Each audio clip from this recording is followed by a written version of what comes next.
Hi நண்பர்களே, என் account delete ஆக போகுது. ரொம்ப ஹாப்பியாக இருக்கேன்.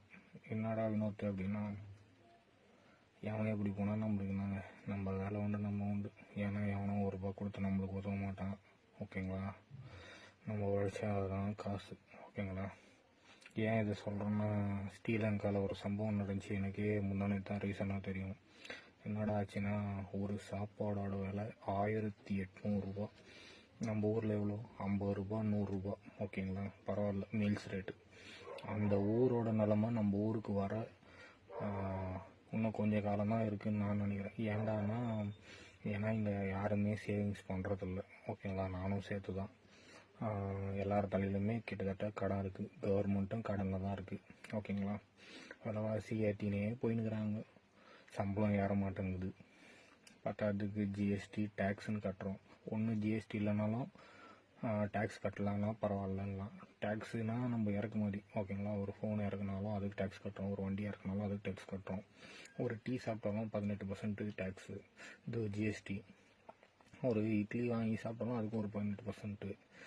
எல்லாத்துக்குமே ஜிஎஸ்டி டேக்ஸும் நம்மளும் கட்டுறோம். ஓகேங்களா? 2 இது கட்டுறோம். இப்படியே போயிட்டு இருந்தால் எல்லா விலைவாசியும் ஏறிடுச்சுன்னா ஒருத்தரை அடித்து கூடிய சீக்கிரம் அவங்கக்கிட்டேருந்து நம்ம எடுக்கிற நிலமை வந்துடுமோன்னு பயமாக இருக்குது. நமக்கு முடிஞ்ச அளவுக்கு சேஃப்டி பண்ண பார்த்துக்குங்க.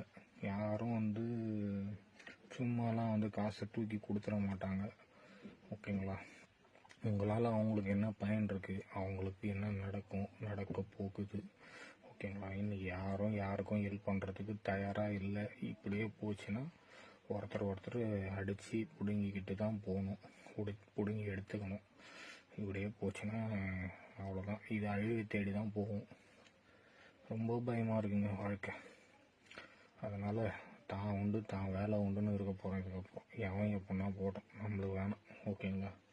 எந்த பிரச்சனையும் அவன் நாடானா அசிங்கமாக பேசுகிறான், இவன் நாடானா காசு கேட்டால் கொடுக்க மாட்டான். நம்மளை ஏமாற்றி நம்மக்கிட்டேருந்து ஒருத்தன் சுருட்டுறான். நம்ம எவனையும் ஏமாற்றலை.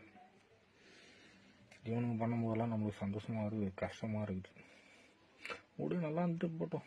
இருக்கிறவரெல்லாம் சந்தோஷமாக என்ன தேர்த்துன்னு போக போகிறோம். நம்மளை ஏமாத்துறவன் நல்லா இருந்துட்டு போட்டோம். ஒருத்தன் அசிங்கமாக பேசுகிறான், ஒருத்தன் ஏமாத்துறான். அவ்வளோதான். அவன் நல்லா இருந்துட்டு போட்டோம். நம்ம கெட்டு போக போகிறதில்ல. அவ்வளோதான். பேடு பையா.